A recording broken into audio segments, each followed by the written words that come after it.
Have you started researching countries for a possible move to Europe? Get our free reference guide, European Visas for Americans, to help with your process. Find the link in the episode description.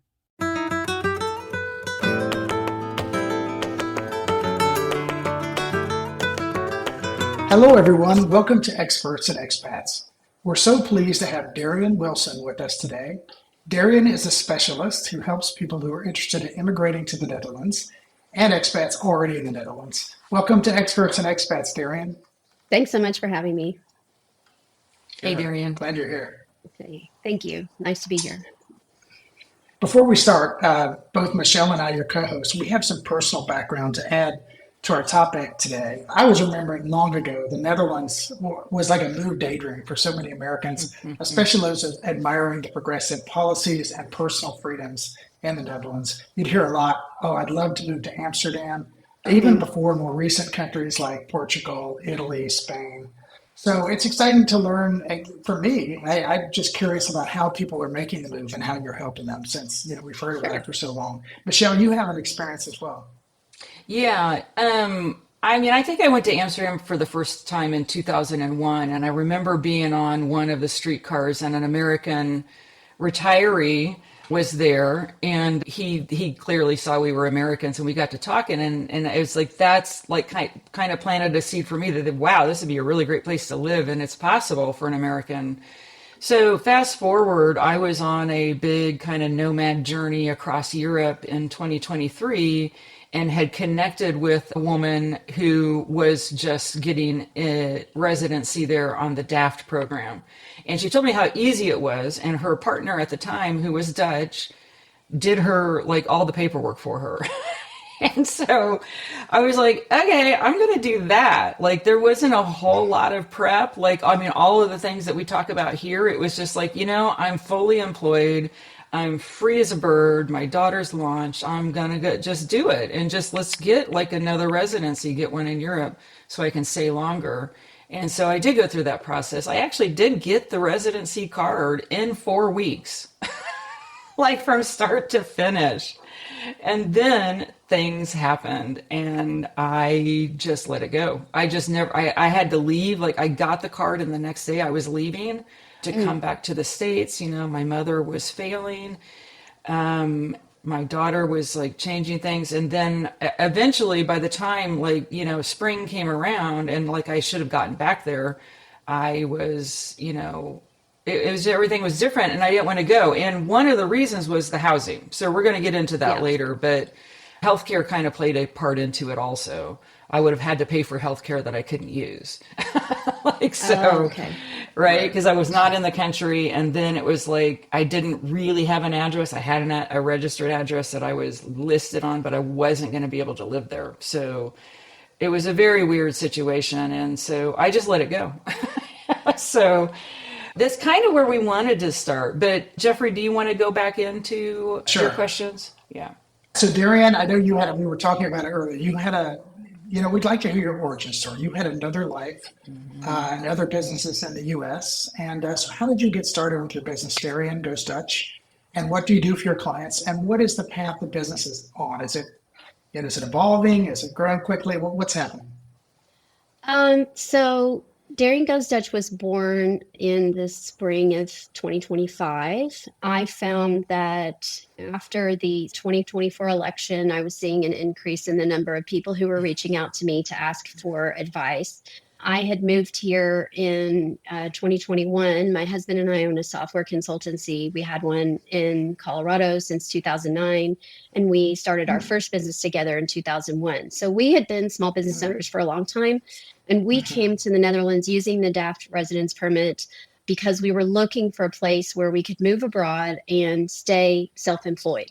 My husband worked in software, and so it would have been easy for him to find a sponsored job, but we didn't want to go back to him working for someone else at that time. We were really wanting to remain self-employed, and the DAFT residence permit seemed like a really good option for us. So we actually came to check it out in 2017. We did a home exchange with a Dutch family, and they stayed in our home in Colorado, came here. Oh, nice. And they were wonderful. And we actually stayed in the city where we ended up, which is Hilversum, which we hadn't heard of until they approached us about the exchange. We had listed Netherlands on our countries we'd like to swap with, but not a specific city. And so they said, well, this is where we live. And we said, great, it's right between Amsterdam and Utrecht. Perfect. We'll be able to, it's a really good place to kind of explore the country. And then living here for 3 weeks, living in their house, living their Dutch lives, riding their bikes, which were too tall for us, going to the market, just kind of living the life. We said, I could see us here. I could see this. So we kind of shelved it for a few years. And then kind of, it sounds like you also after COVID, like a lot of us had kind of a life shift. I also had an emptierness situation where I had 2 kids off to college. And so we got both kids launched off to school and then came here with a 10-year-old in 2021. And we had our software business. That was our DAFT business. But I kept getting requests. Oh, I forgot to mention, in the process of my move, I started a TikTok in 2021. A friend said, you should make one so we can follow along. And it went viral. And I completely unplanned. Like, I was like, what is happening? As I'm in the middle of my move, dropping a kid off at school, going to Target, and then, going to New York City to drop off, get the last steps, and then come over. It's like, just thousands and thousands of people are watching these videos and stuff. And I was like, it was crazy, but I felt like a positive thing had sort of just fallen in my lap and I should go with it. And so I did a lot with that for the first few years. And I sort of narrated my journey online for DAFT and our move and the hard parts of being here and the interesting parts of being here. I just kind of shared about all of it. And so people felt like they knew me. And so they would reach out to me, hey, can I talk to you about this? And finally, I realized, like, this is a business. This isn't just, Yeah. for one thing, I don't have time to answer all these questions. I'm a busy mom still, and I have a business and everything. So I launched the company and at the same time started working with a relocation company here that helps expats from around the world, not just Americans, find rental properties in the Netherlands. So those 2 things started at the same time. A lot of what I do is the rental business. As you mentioned, the housing market here is terrible and people really, it's virtually impossible to find a place for yourself without help from a makelaar. So, so I started both of those in 2025. So now it's been over a year with both. Wow. That's great. I think it's really nice how you visited years ago and spent some time. We did that as well in Spain. I think that's so important instead of just plunging in. And I mean, whatever you do, what you can do, right? But I mean, I think it was really great to do a home exchange and get to like live in a real house and really experience the neighborhood and the parks and all that. But I do think many people are able to move without trying it out first and are happy. But it helped to know kind of where to go. And it ended up that family that we home exchanged with, we reached back out to them and said, hey, we're coming. And they said, well, we're going out of town for a few weeks. If you want to use our house again, you can. And so my husband stayed there while he searched for a rental property. And I was still back in Colorado selling our house and getting rid of all our stuff and getting everything packed. So, yeah. Yeah, that worked out well. It was really nice of them. So one thing a lot of people are interested in, especially Americans, are what are the residency options and the requirements for those options?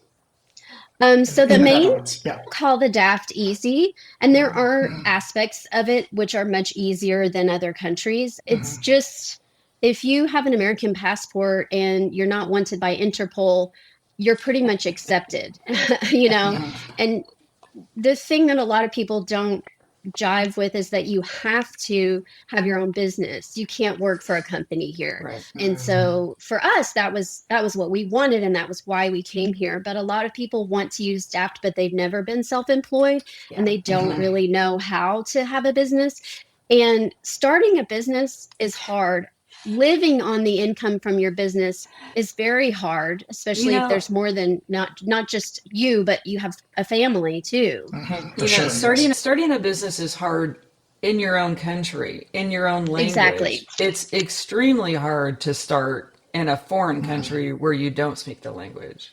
That's what I was about to say. Like it's hard enough And then supporting yourself on it is really hard. And then doing it in another country is like extra, extra hard mode. And people say, oh, everyone in the Netherlands speaks Dutch.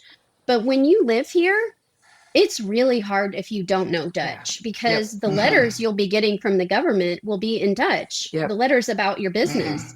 When you call the Chamber of Commerce here, the KVK, the phone menu will be in Dutch. Yeah. You know, there are a million points like that where technically, yes, you can get help in English, but you'll need to get through to someone to do that. So Yeah. it's really challenging. Interesting.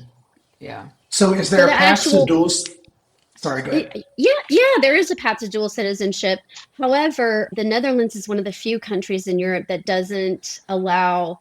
They're very difficult to get a dual passport. So if you marry a Dutch person, you can maintain your U.S. passport. But the path of you just come on DAFT like I did, you would have to relinquish your U.S. passport, and that's not something I'm willing to do. It's a particular burden. You have to pay. You have to wait a long time, and it's right now, if you have a Dutch passport and you want to visit the US, probably okay. But, you know, I don't ever want them to tell me I can't visit. And that can happen if you're not a US passport holder. I'm just not willing to do that. So Yeah. after 5 years in the Netherlands, so the initial residence permit is for 2 years. After 2 years, they look back and they make sure that you maintained your €4,500 deposit in a Dutch bank account and never dropped below that in the value of your company, not just cash, but you can't have any debts against your company that mean that you have less than 4,500 equity in your company. As long as you've done that and really had a real business for 2 years, you can renew. But that renewal is more stringent than the initial residence permit. So 2 years renewal and then a 5-year residence permit. And then after 5 years of being in the country, so 3 years into your second permit, you can apply for permanent residency or citizenship. Citizenship meaning you have to relinquish your U.S. passport. Right. What about, are there other residency paths for Americans besides the DAFT? Besides being employed, like we don't really talk about people trying to get a job in Europe. We're trying to do self-fueled ways to Europe. Yeah, the only ways I know of are to marry a Dutch person or be partnered with a Dutch person or get a job. Or be a student is another one. But as far as I know, that's it. And then the DAFT, which the DAFT is really unusual. As far as I know, there aren't any other European countries that are offering anything like it. Yeah, not that. And the DAFT, let's just be clear, the DAFT stands for the Dutch-American Friendship Treaty of what year was that established? 50s and the 50s? In the early 50s. And it was a kind of a result of World War II and a friendship between the two countries. Although my understanding is that the Netherlands was the first country to recognize the United States when they declared their independence. So they have a very long history of friendship. And so this was an acknowledgement of that in the 50s. Yeah, there's two things I want to hit on first. So the DAFT really does have a reputation as being a very straightforward, very easy visa to get. And I think that reputation still holds true now. There are so many people trying to get the DAFT because it is so easy. Like I got it like in 4 weeks. And even the person who was helping me get it, the Dutch person who was doing it, thought that was incredibly fast. And frankly, I was supposed to go in at some point and show them my birth certificate and show them these details.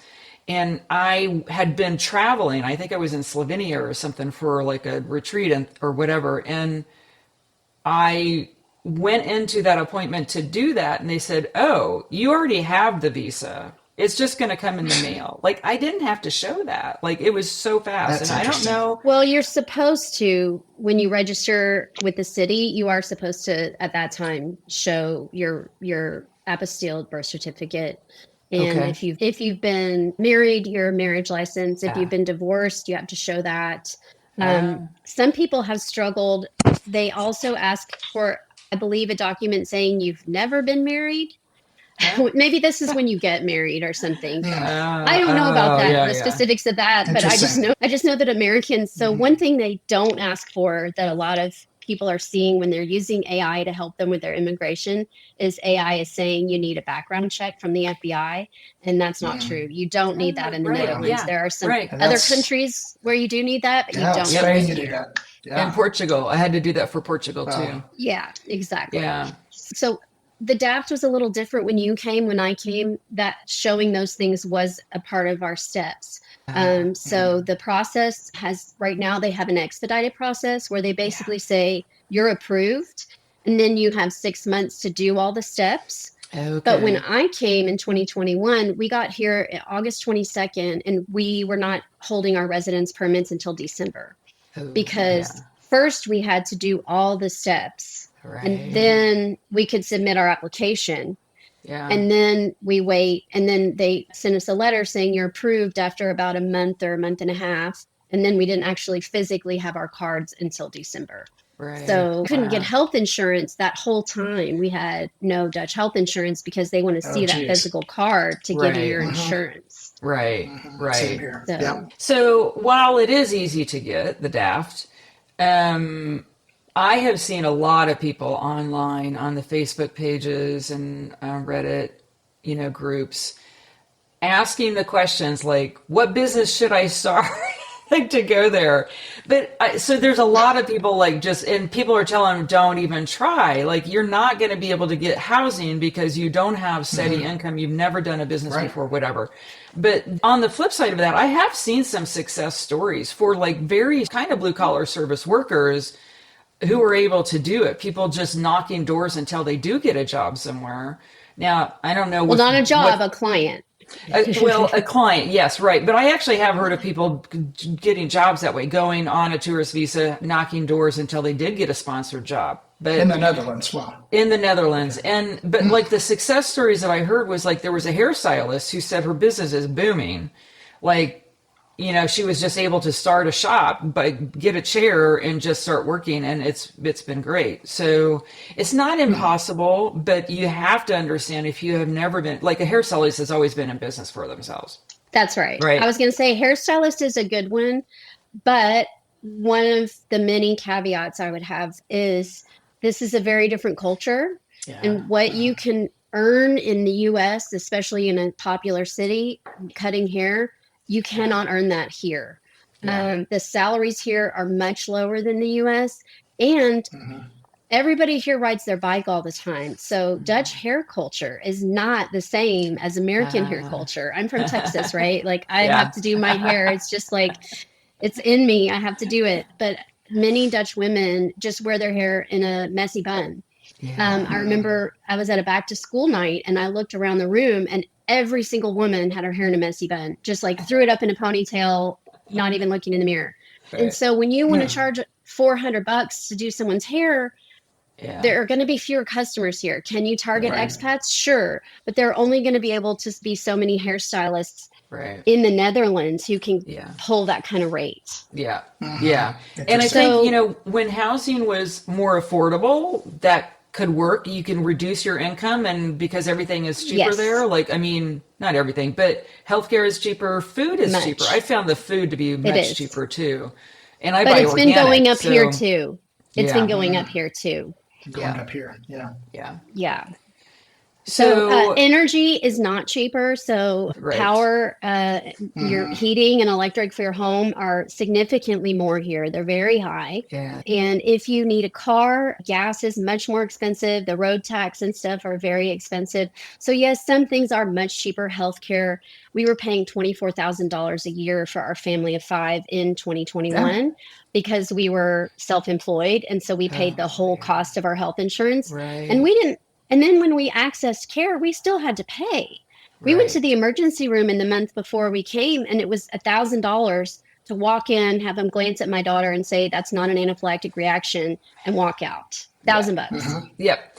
That's kind of moving into the healthcare thing too, because when I actually started looking at the healthcare, I was like, first of all, like my residency thing was that this person who helped me get my visa registered me at his house so that I could have his registered address, but there was no room for me to live there. It's really small housing. And I was like, okay, I'm a nomad. I don't mind doing Airbnbs, but even the Airbnbs were crazy high.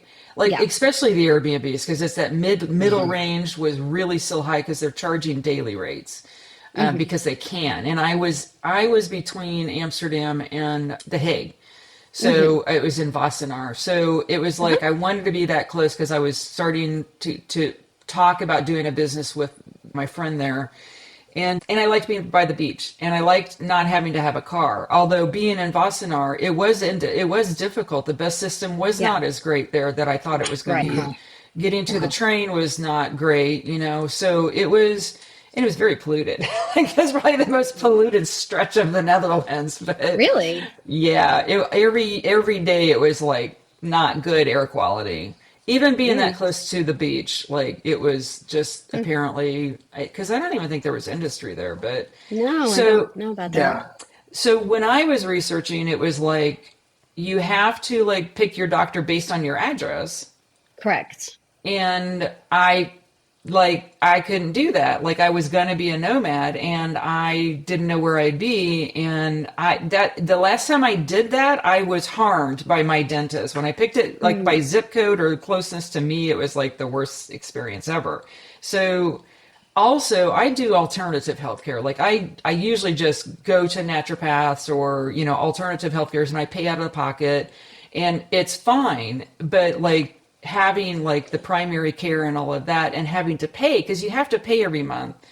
And Yeah, but it's about 150 euros for an adult for yes, and health insurance, and that you are required to pay for health insurance annually yes, here. no matter what. So it was like, I'm not going to be there. I got to pay $150 for healthcare I'm not going to have use, right? Right. So, and if anything catastrophic happened, who knows where I'm going to be? And like, so between housing, not being able to find decent housing or not wanting to, actually, it wasn't that I couldn't find it. If I had worked at it, I would have found it if I wanted to. But I lived in Seattle during that housing boom. And I just am the kind of person who says, if it's that much work and you got to grovel to find something, I'm just not going to do it. Yeah. I don't want to be People have there. different tolerances. Yeah, and I had very low tolerance for that. So there are some, I'm sorry, Michelle. No, go ahead. I was going to say, let's open up the healthcare. No, I'm sorry. Open up the housing conversation to talk about what you do for your clients. Because if I had found somebody like you, I might have made a different decision. I think I would have made a different. And I think that we know there's some challenges in healthcare, Yeah. housing, obviously the professional setting up a business. There's some different things people may need help with. And, you can, I like you express on your website that, you can just learn as you go, but they can be very expensive and take time.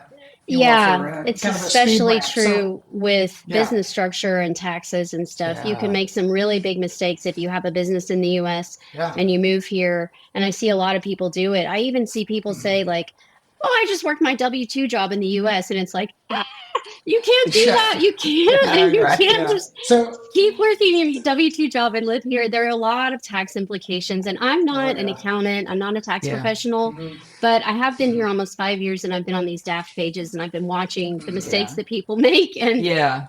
So, that you yeah, can make what some do you- pretty big mistakes if you don't know what you don't know. If Yes, you don't yes. consult Yeah. professionals, Well, you may think, oh, it's expensive. I don't want to pay an accountant $250 just to advise me about the structure of my that's business. totally But worth it. trust me, it's money well spent front end because you can Right. end up Totally paying worth a it. lot to the tax authorities here on the back end if you don't do Yeah. it right from the get-go. Yeah. But in terms of housing, people say DAPT is easy.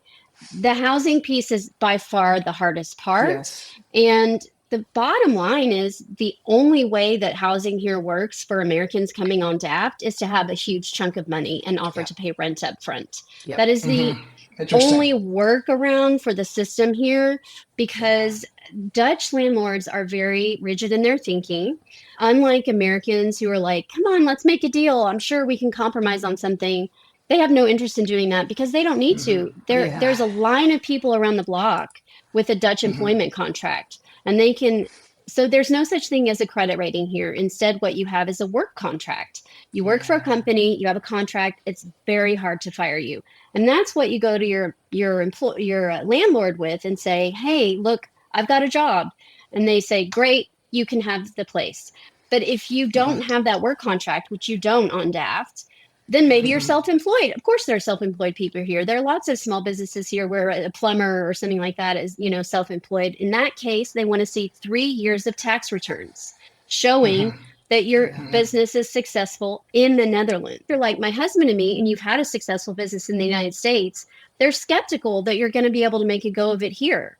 Yeah. So you don't have a work contract. You don't have a history of self-employment in the Netherlands.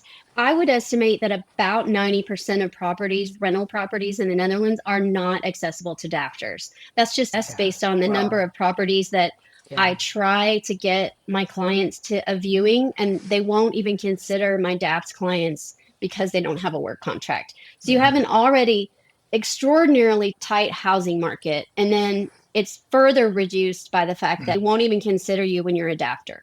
So the only leverage we have found for DAFTers is to offer to pay rent up front. Like, look, you don't know me, you don't trust me, in some cases it's easier if you are like us and you have a history of earning in the US. Like I had a client who sold building plans. They had a website, they sold plans for cabins. And, in their case, we were able to show some tax returns. And I think that definitely strengthened their position. That US tax returns? Yes, correct. Okay. But they were just going to be running that same income through their Dutch business. And so when you have a business like that, it's very good for DAFT. Anything that's like online like that has a worldwide audience, that you have a history of income, that's a really good way to transition to DAFT. And so when we have an offer like that, when we have a client like that, it's much easier. But sometimes we do have people who are starting a new business and they've never had a business before and they don't have any earning history and hope the landlord will, have faith in them. And so in that case, they offer 6 to 12 months of rent up front. And basically, if a client doesn't have that, I can't work with them because I can't guarantee I can get them housing. We can't be competitive in this market. And sometimes people are really angry and offended about that. And we just don't have any leverage here without that. So, it sounds like a lot of your activity is about real estate. I mean, how much of that? I know there's different challenges people have, right? There's the work, there's the real estate, there's the healthcare. But and we spoke a couple of days ago. You were going to a closing, so it sounds like a lot of real estate housing activity. Yeah, no, I just do rentals, so a closing would just be a key handover. But yes. But I do also offer coaching, and sometimes it's a really blurred line because someone will contact me and they'll want help with housing, but then it'll be clear like they are very unprepared when it comes to the DAFT piece. They don't know what an apostille is, for example, and we're already searching for housing for them. So some people want to pay for coaching and some don't. Again, some worry that, maybe it's too expensive or something, but I'm just like, please let me help you, let me help you think through, we can just do a few sessions and we can kind of think through your checklist of everything you need to get lined up before you head over here, because there are things that are much easier to do while you're still in the US that are really hard if you wait until you get here. Yeah. So the housing market it's really, really bad. It's gotten worse because a new law passed, I think in 2024 is when it went into effect. And there are about 40% fewer rental properties since then, because basically it made it less financially advantageous to be a landlord. And so landlords have been selling off rental properties at a very high clip.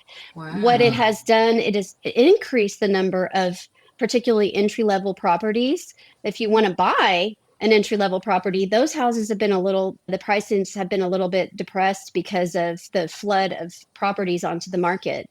But if you want to rent, and particularly in the entry level, it's mainly in those kind of under 2,000 euro, like around 1,000 to 1,500 euro apartments. Those are the ones that it's just really, really hard to find anything in that price point right now. Was that law passed due to short-term rental property owners, or is this only long-term? It was well-intentioned, but what it did was it fixed the price that they could charge for a mid-price rental. So there's already a social housing sector that goes up to about 800 something euros. So anything 800 or less is social housing.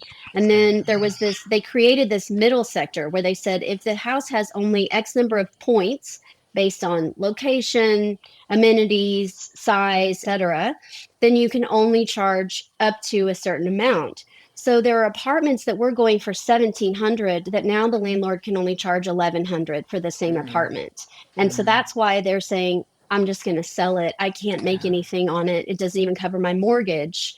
It was meant to make sure that middle class people could afford rentals. What it has ended up doing is make the problem even worse, unfortunately. Wow. And I don't really know how they're going to fix it, because every month that I'm in this job, there are fewer and fewer rental properties, particularly in those low price points. Right. So it's really tough for people. I have a lot of clients who are young Europeans moving from other European countries, being recruited here for jobs. And for them, it's a raise, a pay raise compared to Italy or France. They're making more money here. But then they get into the housing scenario and they can't find anything that their salary will cover. So it's really tough. So is that the most challenging part of or what do you find to be the most challenging part of your service, of your coaching? Definitely for the rental job, definitely just lack of available rental properties because otherwise I really enjoy the work a lot. It's really fun. It's so exciting to call someone and say, you're approved, you got the rental. I had a client on Friday that I was so excited about, I cried because there were 150 applicants. There were 5 viewers and 5 people made offers. So all the people who viewed it made offers and my client got it. And I was so happy for them. And so that part is wonderful. Walking in and giving them the key. Oh my gosh, it's the best day ever. Putting a roof over someone's head, right? But struggle when you can't find anything in their budget or you have to say, I'm sorry, I can't help you. There isn't anything available in your budget. I wish I could create a bunch of rental properties that were 1,000 euros a month, but they're just not there. And it's heartbreaking. It's really sad. Yeah. So, are you able to see those red flags right away with some people and be like, I don't think I'm going to be able to help you, or is it a longer process? Yeah. You know, it's awkward because I have to be like, show me your bank account right when we start working together. And it's like, sorry, but I kind of need to know your whole picture before I can know if I can help you or not. Because unfortunately, some people are not entirely honest. And I wonder sometimes if they're not honest with themselves about their picture. But it's like, well, when you're counting how much savings do you have, we really can't count your retirement. So we really, and it won't be, if you tell a Dutch landlord like, oh, well, I have all this savings in my retirement, they're going to run away because the idea that you would spend your pension on rent is when you're not near retirement age is really terrifying to a Dutch because they would not do that here. So, you know, another thing that comes up related to housing is transportation. And stick with me here for a little bit. So transportation is generally really great in the Netherlands. I would say the train prices are pretty high. Really high. Really high. But the biking paths, they're everywhere and they're amazing. You can get around. But like I said, so the scenario is like what happened in Seattle. It's like you get pushed further and further out of the major hubs because of the pricing. So then you lose the best transportation. And so then for some of these people in these small towns, they then need a car to get, to do things. So what are you seeing in terms of when people are coming over and looking for housing? Are you getting more people trying to go further and further out, or you're just going to have to or is it really just going to be the people who have enough money in the bank to put a year's salary for a higher income neighborhood? Not a year's salary, a year's worth of rent. But yes. Rent. I'm sorry. Yeah. Thank you. Year's worth of rent. So is it going to be just like squeezing the people who don't make as much money? What are your thoughts on that? I just think they can't come on DAFT. Yeah. Particularly if they have a family. If it's a single, I have seen a few single people who are willing to kind of like what you're doing, like couch surf, like just stay here and there and work odd jobs. And I have seen a few single people pull it off, but it's really exhausting long term to keep that up. Yeah. But in terms of if you have kids who need to be in school and so you need a stable address, you basically can't come here unless you have a huge chunk of cash. Yeah. And that's that sounds harsh to say, but it's the truth. It's also, you mentioned the cost of transportation. It's a high here. The cost of living here, yes, it is in some ways cheaper than the US. The healthcare in particular is a lot cheaper, but the taxes are very high for the trains to still be so expensive. And like having a kid in middle school, the public school costs about 1,300 euros a year in fees and stuff like that. So there are a lot of expenses like that. So when you factor in taxes, transportation, just cost of living, it's not a place where you can go and have that really much cheaper lifestyle than the US. And you really need that chunk of cash up front, which a lot of people will have that from like selling a house and clearing that's kind of the most common scenario, is that they haven't like just saved it up through having savings. They'll have like a windfall like that. They'll have a house sale that they can use that for their first year up front. But I really wouldn't advise doing that unless you have some consistent income that you know you're going to be able to depend on. And I've seen people, I did a blog post about like reasons I've seen people leave who came on DAFT. One of them is not having your business plan fleshed out. And an example of that would be, I've seen people who are like, I'm a wedding photographer or I'm a hairstylist in the US, and there's just not as much disposable income here. So some things that you may be successfully self-employed in the US, they don't translate to a Dutch market. Another one is, unfortunately, what happened to you, having a family member have a health issue. That's a common reason I've seen people leave. Another one is not having your whole picture financial situation. So there have been some people who had, maybe they were early retired in the US. Maybe they're like doing fire and that sort of thing.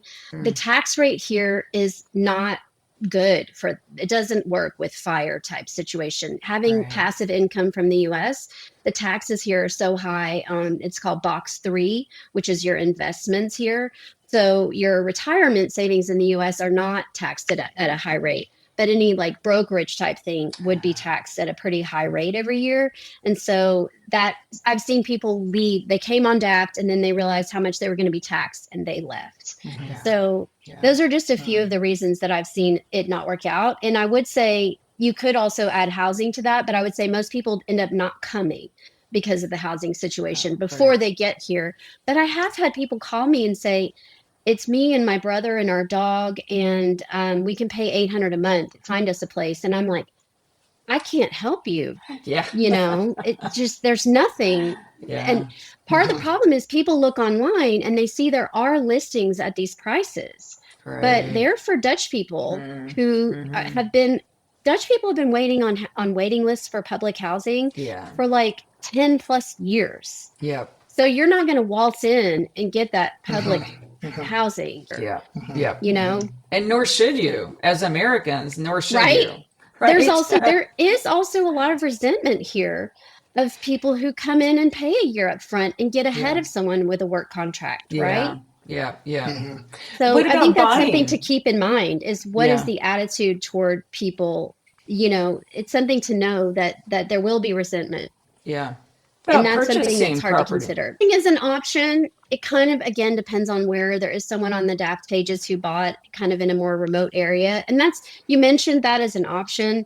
I think that's not a great option for a lot of people, because the more you get out of the cities, the fewer other immigrants there will be. And it will be very Dutch. And it will be very isolating. If you are really good at learning the language and really want to integrate and become Dutch, you might be okay in one of those places, but you might also feel kind of like an outcast outside of the major cities. It might be really hard to break in socially and make friends and stuff.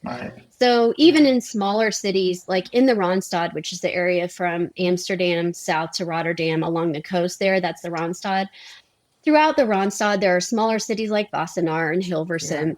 And those areas all have a lot of expats from all around the world. And they tend to have more of an attitude that's welcoming toward immigrants than sometimes. And I'm not saying this is the case in all small cities, because some people live in a small city and love it. But it can be more challenging to break in socially in those small cities. But as far as buying, the only thing I would say is you probably need a rental first, because the buying process here can take 6 or 7 months. In our case, it went quickly when we bought our house, but some house sales here the process is like many things in the Netherlands, glacial.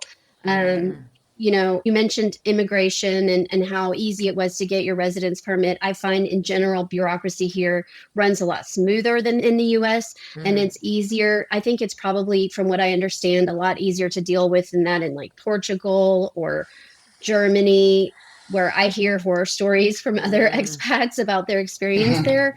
You know, we can say immigrants, but in this context, I'm talking about American expats.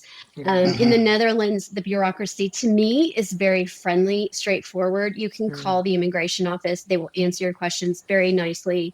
They're not out to get you or anything like that. They're very helpful.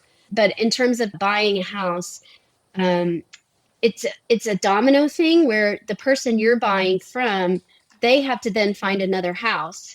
And then that person that they're buying from has to find another house.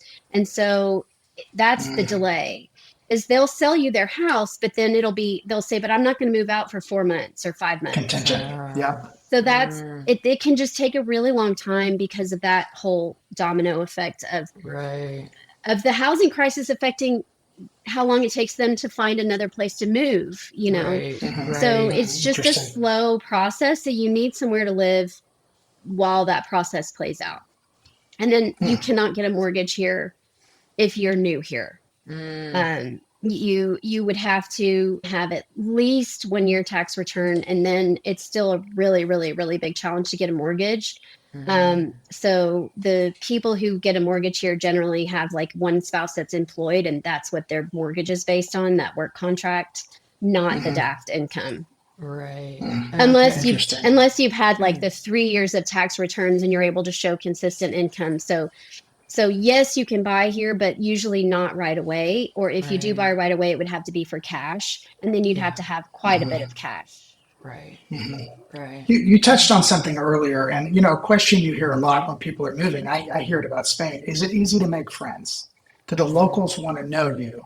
You know, and there's language plays into that, but then there's also in some cultures, it happens in Spain, in Catalonia.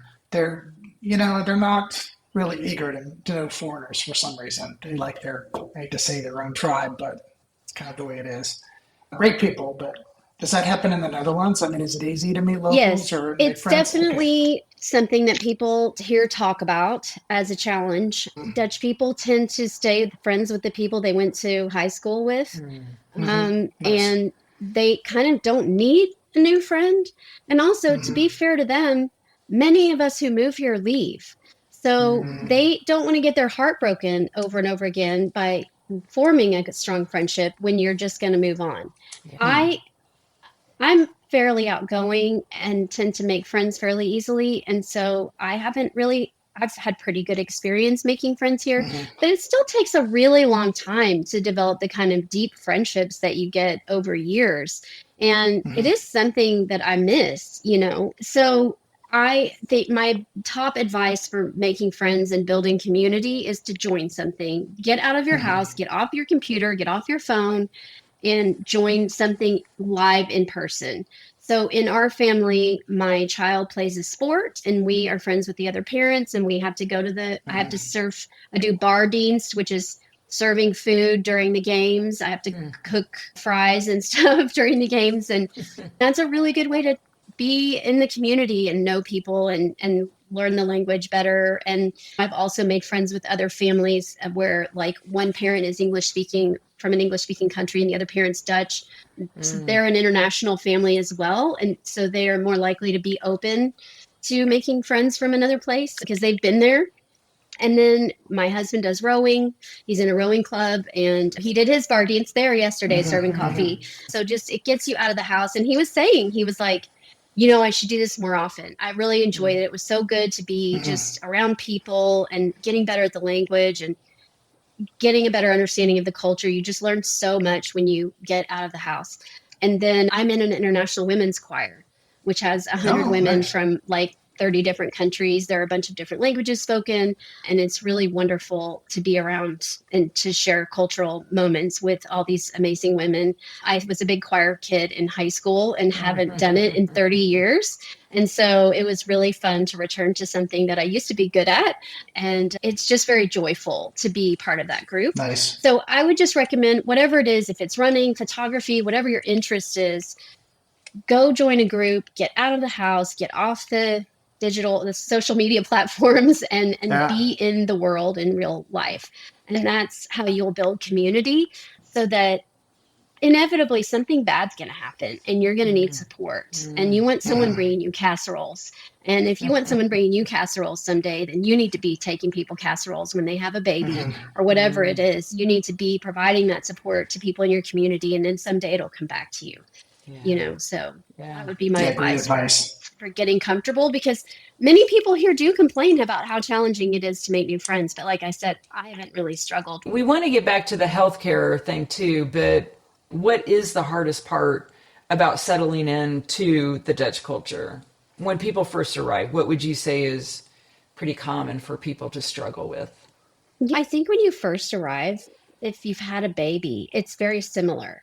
Everything is so compressed and intense because you're like, I love this baby so much. I can't believe how much I love this little being. And also, oh my God, I'm exhausted and I'm overwhelmed and I don't know what I'm doing and I'm making so many mistakes. It's the same sort of just really difficult period when you first get here. And I want to acknowledge that the Netherlands is about as close as you're going to get for a non-English speaking country in terms of similarity culturally. It's not like you're moving to China. It's pretty similar, and it's hard. You're like, what time is it? And they've got the clock set in military time.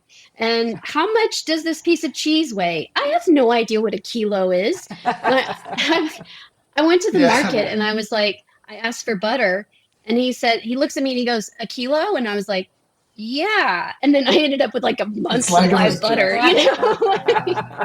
There's so many little things like that. And in my case, I had been told, oh, there's so much English there. You really don't need to know Dutch. And I thought, well, I'll learn Dutch, but in due time. As soon as I was here, I realized, oh no, it's terrible to not know Dutch and to live here, because just as an example, you get food from the grocery store. Well, you go to the grocery store, you don't know what any of these packages mean.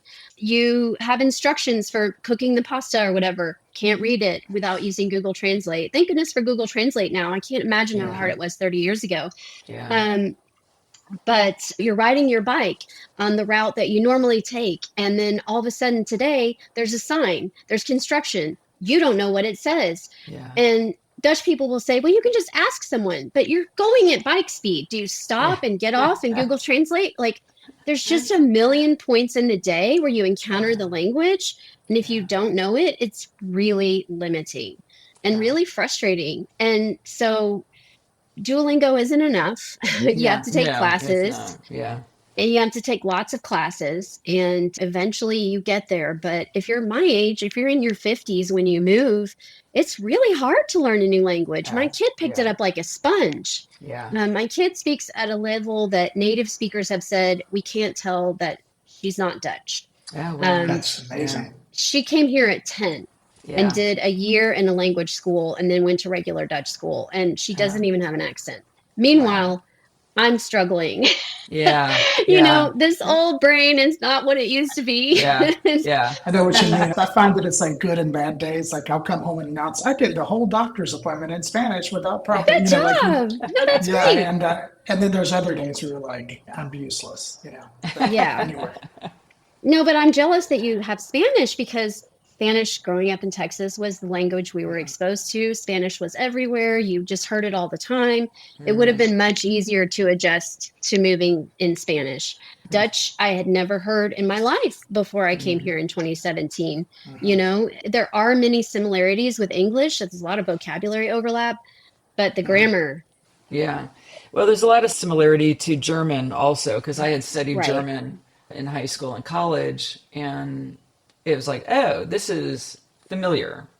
to me. Totally. I was going to say you really had a leg up then, because I recently switched to Duolingo French because I finished the Dutch course.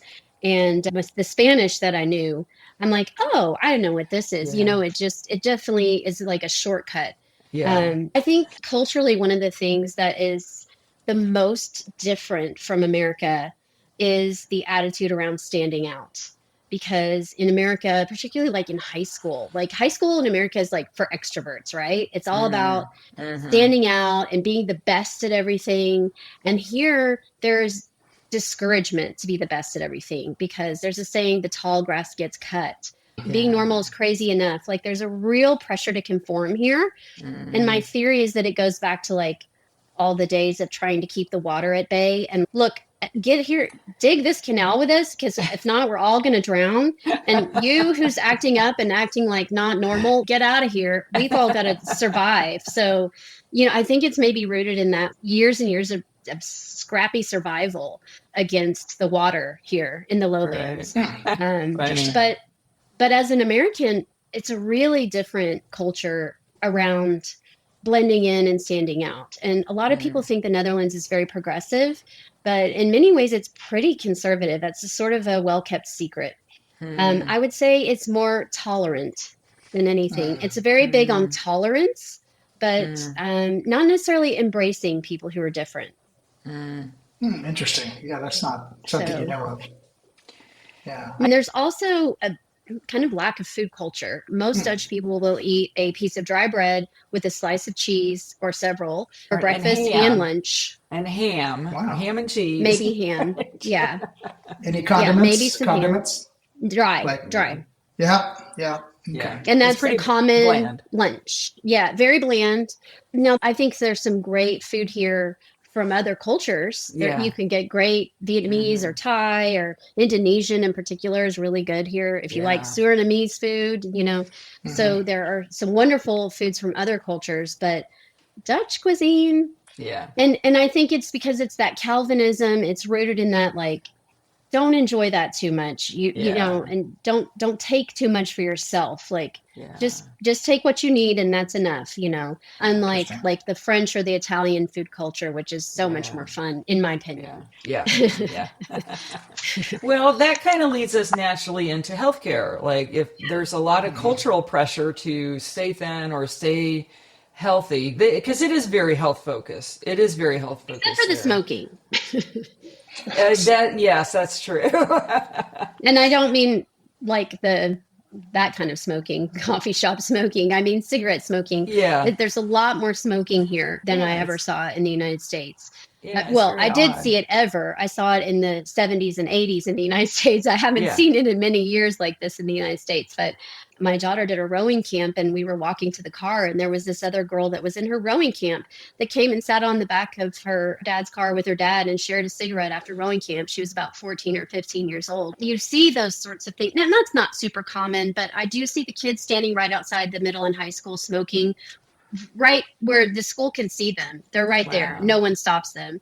There's a lot of smoking on terraces and that sort of thing. That surprises me when otherwise, in general, much healthier than the United States. All the cycling, not overeating, Right. There's a balance to be had with the not overeating, you know. But generally they're extremely healthy. But healthcare is another reason I have seen people leave the country because it's one of my probably top 5 least favorite things about living here. And at the same time, I would take it if I had to take it versus the U.S. system, simply because the U.S. system is so insanely expensive that you just can't. I mean, it's just ridiculous. And it's just getting worse now, too, because of the cuts to Medicaid. There's so many hospitals are going out of business. So many healthcare workers are getting laid off when the hospitals and the clinics are already understaffed. It's getting really bad. Yeah, it's so bad. But let's talk about it. But it has also gotten worse here. There's a shortage. There's a shortage of doctors here, of the primary care doctors that are required. It's like a giant HMO. You have to have insurance and you have to have a primary care doctor. And even if you break your leg, you have to go to your primary care doctor before you can go to the hospital. So unless you're like in a car accident and you're bleeding out, You don't go directly to the hospital. Wow. You have to go to your primary care doctor for everything. And their job, from what I can see, is to stop you from accessing care. Yeah. Right. That's what I They heard. just, Yeah. it's very difficult to get referred to a specialist. The main issue with the healthcare, in my opinion, is just that they value cost over patient care. So they don't do any well checks. They don't do any, they do some screenings like for colon cancer, breast cancer, that sort of thing, but they're at much later dates than in the US and much less often. I've had a basal cell carcinoma. I have this color skin and I was raised on the Texas Gulf Coast. Yeah. So I've had a skin cancer already in the US and I've really fought to get skincare checks here. They just don't want to do checkups. They don't do routine like blood work. There's nothing, none of that. I know some people who are happy with their doctors, and the things they're good at are like one of my kids cut the tip of their finger off with a mandolin slicing, making dinner.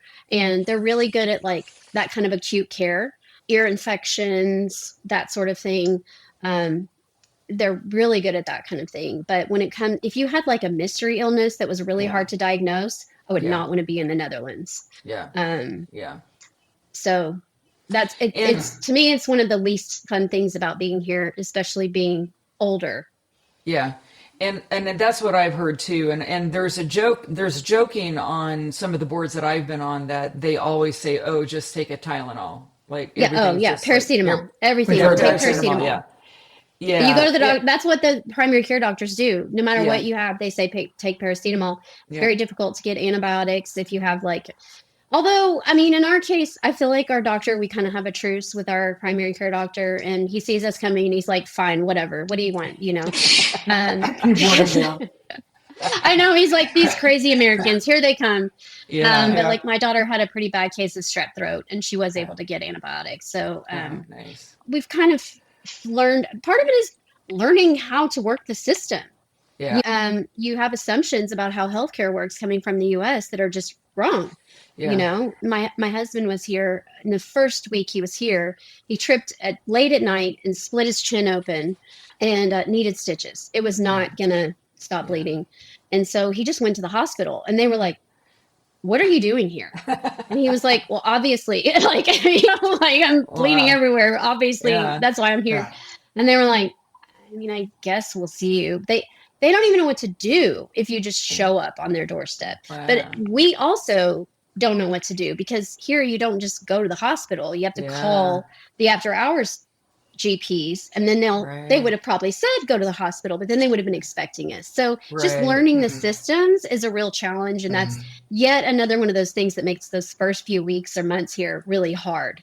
If you don't fall and split your chin open, you may not know. You may not experience that, but you know, life happens. Right. Wherever you are.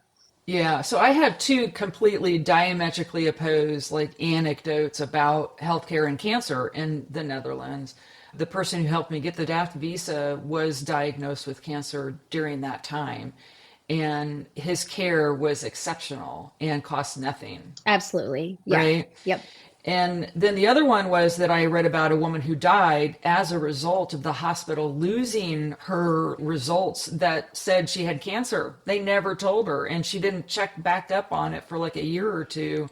And you know, too bad for this hospital. She was an Irish immigrant journalist, and so she wrote about it, and she wrote about it, and she wrote about it. And apparently, it was the first time in history in the Netherlands for a hospital to come out and publicly apologize.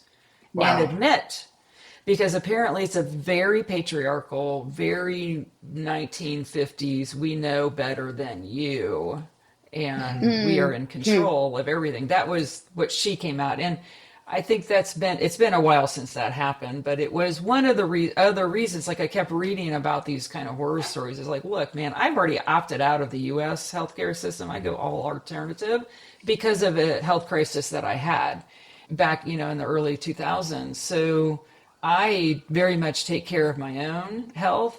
And what I saw in the Netherlands too is like, yes, I was going to see like a cranial sacral, you know, there were like little Yeah. bits and pieces of it, but it's just not as common as where I was on the West Coast where I got excellent Excuse me. alternative Bless you. healthcare. Like, but it's the same as like if I were in Illinois, trying to find a naturopath in Illinois was like super hard when I was looking the last time. Like, so I think again, you're going to run into an issue of disposable income, and people here don't have disposable income. yeah, And also, a lot of them really buy into the healthcare system here. They like it. They think it's good. They're used to it. They accept it. Not all. I had a Dutch teacher who had lived in Belgium. He was from here, but he had lived in Belgium a long time, and he just complained bitterly about the healthcare here because he felt like it was much better in Belgium. And Dutch people normally love to trash on Belgium. In general, they love nothing more than to trash Belgium. But in this case, when it came to the healthcare, he just felt like he got much, much better care in Belgium. I guess my overall take on the healthcare compared to the US in particular is that the floor is much higher. You don't have anyone here dying because they don't have insulin. You don't have any of that, right? The floor is much better, but the ceiling is also lower.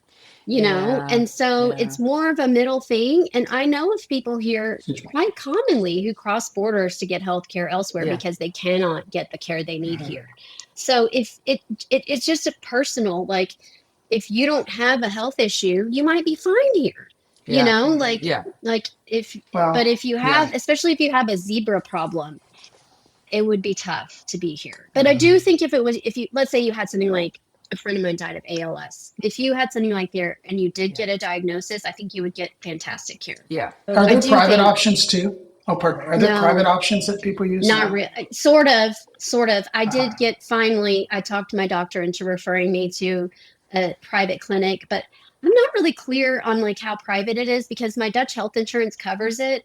But I was able to go to that for my skin checks finally. And I did feel like I got better care there. Yeah, there was some sort of hybridization or merger. I don't know how to explain this, but somehow the private and public was put together a couple of years ago. Kind of integrated. Yeah, I think maybe in the 90s or early 2000s, that's when they switched from having like a system where like the UK to everybody has to have health insurance and all that. But the difference, I would say, when you hear that as an American, you're like, ugh. But the big difference here is that if your doctor says you need it, it's covered. I've never had to fight with my insurance company here for a single thing. Right. So yes, you have health insurance, but it's kind of, it's just painless, everything's covered. So we pay it's almost $400 for both my husband and me. And we have like add-ons for like physical therapy and that sort of thing. We have dental, we have a kid in braces. So we like have a kind of a fancier dental plan. So all told, so kids under 18 are free. There's many, many ways in which the Netherlands is so family friendly and just make it clear that they care about children. And that's one of them, that all healthcare for kids I don't know if it's 18 and under or under 18. I think it's under 18 is covered. No charge. Nice. Zero. So that's just like, put your money where your mouth is, that you care about kids, And also the other thing would be that kids under 12 and under ride the metros for free. It's free trains and all that for that age kids. There's just a lot of things like that. I just saw today there's an initiative in Utrecht to take young people to the woods from the city. There's a bus going from the inner city into the woods so that kids can spend more time in nature to improve their mental health and get off their phones. So there are lots of initiatives here. And frankly, I think there's a reason the Dutch kids are the happiest in the world year after year on surveys. And I think it's the bikes. I think it's getting outside, even when it's 40 degrees and raining in the winter, and spending some time on your bike before you get to school, having that little bit of exercise. I think it just really improves your mental health. There's just a real culture around being outside here. When my husband was working as a contractor at a business, a large bank, for lunch, everyone would go for a walk together. Their team would go for a walk on their lunch break. And that's very common. I see it all the time. I just think things like that are just really wonderful for your mental health. The Netherlands is also ranked high on happiness for adults. And I think it's the 35-hour work week that a lot of people have. And just that encouraging people to get outside And it just, no matter the weather, just Yeah. be Yeah. outside, be in nature. There's a lot of green space here. There's a lot of Yeah. nature. That bike And I trails, think like, that, I mean, that's like in Seattle, like you always dress for the weather, didn't really use umbrellas. And it's very similar to, I think, yeah. the Netherlands on the coast, at least, that weather of you just dress for it and it's fine. Right. I mean, it's not always fine. I don't love it, in the Mm, winter. On yeah. on a summer day when I'm riding along and the wind's in my hair, I'm like, God, I love living here. But when January, I do not feel that Yeah. way. When the Yeah. cold water's hitting me in the face. Right. Yeah. Um, Yeah. but you get used to it, and Dutch people, again, they're very pragmatic. They're very Mm, like, it is what it is. And yeah. there are a lot of cultural things that flow downstream from that, like that we don't do our hair really, and there's less makeup. Yeah. People do dress more dressy than in the US, but they just cover it with a coat. But all of this to me relates back to overall health, and that's mental health. Is that Mm, I think people's mental health here is overall not as good as it used to be here as mm, well. But it is overall very good because there is an emphasis on exercise, getting outside, time together also. yeah. And parents feel more supported than parents in the Mm, United States yeah. through things like there's a child tax credit type thing where you just get money in your account every quarter, no matter your income level. Every Right. family gets this. Right. Um, Nice. there's also, you can get, depending on your income level, it's a complicated formula, but you can get daycare paid for, get money back to help pay for daycare so that it's more Yeah. affordable. And again, Yeah. it depends on like, what is your income level? How many hours do you need? All these various things.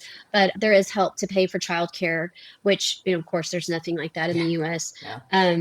The paid family leave after having a baby is not as good as other EU countries, but there is paid family leave after having a baby and before. You have to take off work a month before your due date.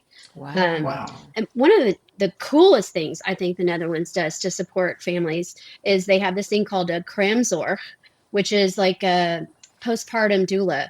They send someone out to your house after you have a baby to take care of the baby, clean your house, take care of mom. They're experts in mom and Can you baby care. imagine? Oh my God. I know. It's included. It's like free. It's just part of living here is you get this Wow. woman who comes out and takes care of, they're knowledgeable about breastfeeding. They're knowledgeable about postpartum issues with the woman's body. And so they can flag like, oh, you need to go back to the doctor or midwife, but they will clean your house, cook you food. You just lie in bed. They take care of you. It's not, for weeks on end, Yeah. but the fact that they get it at all is Yeah. amazing. And Yeah. again, Very it's a nice. sign of putting their money where their mouth is with, we want families and kids here to feel supported. Yeah.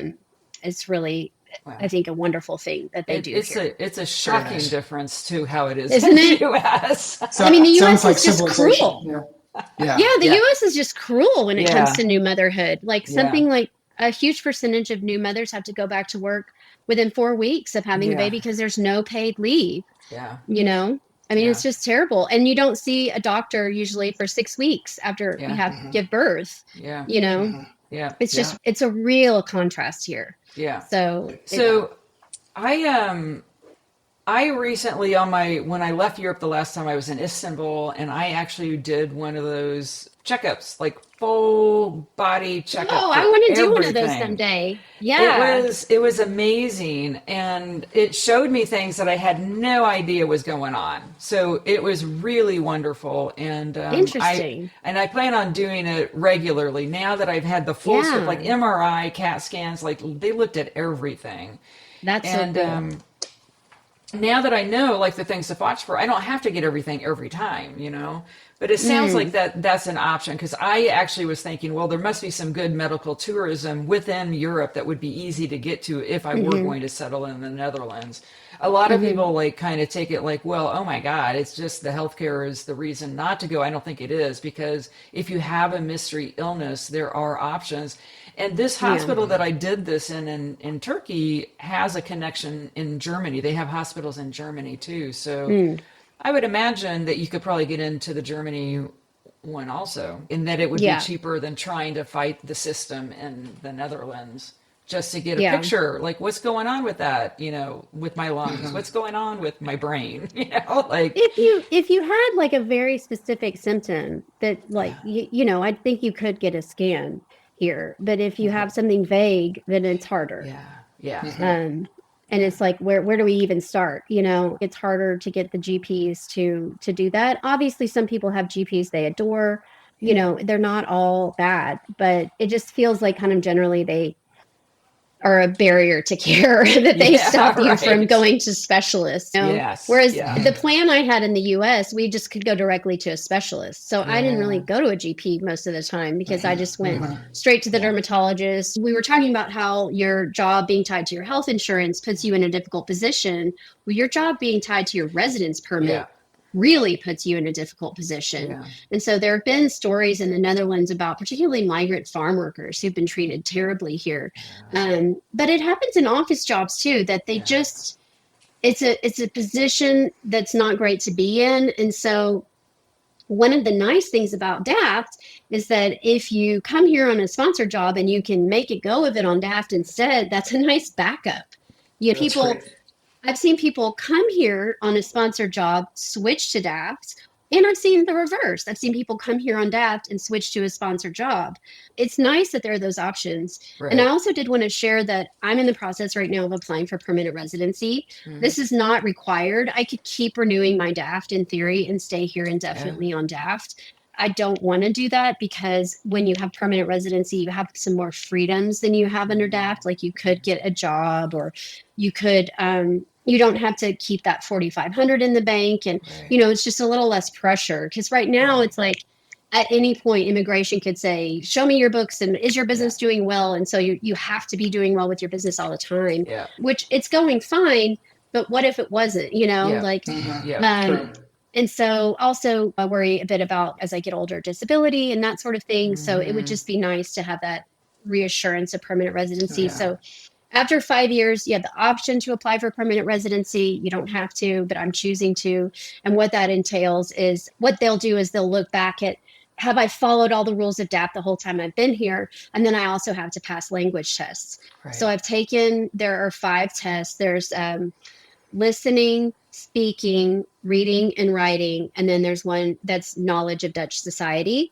I've already passed reading and knowledge of Dutch society, and I'm waiting to get my results back on my other tests. There's another section that people have to take that's about knowing the job market, but DAFTers are excluded from that. I did have to fill out a form to get a pass for that, saying, hey, I'm on DAFT, I'm blanking on the word, but basically you don't have to take this test. It's actually more like a portfolio that you have to create. It's not even a test. It's like you have to create this whole portfolio, but I don't have to do it because I'm here on DAPT. I already know about the job market. So anyway, it is a process applying for permanent residency, and I'm waiting on my results. As soon as I get my results, I'll be able to submit my application and then wait and find out, do I get approved for permanent residency, which I have no reason to expect not to be. Yeah. But that'll be reassuring. And, nice. Well, good luck with that. Thank you. In our Living Abroad Academy course on how to move to Europe, we do cover the DAFT in there and the whole process and everything that is needed to apply for initial residence. What are all the requirements needed? What is the process that you go to? And in general, we cover a lot of different countries, but that is one of the visas for the Netherlands that we do cover in that course.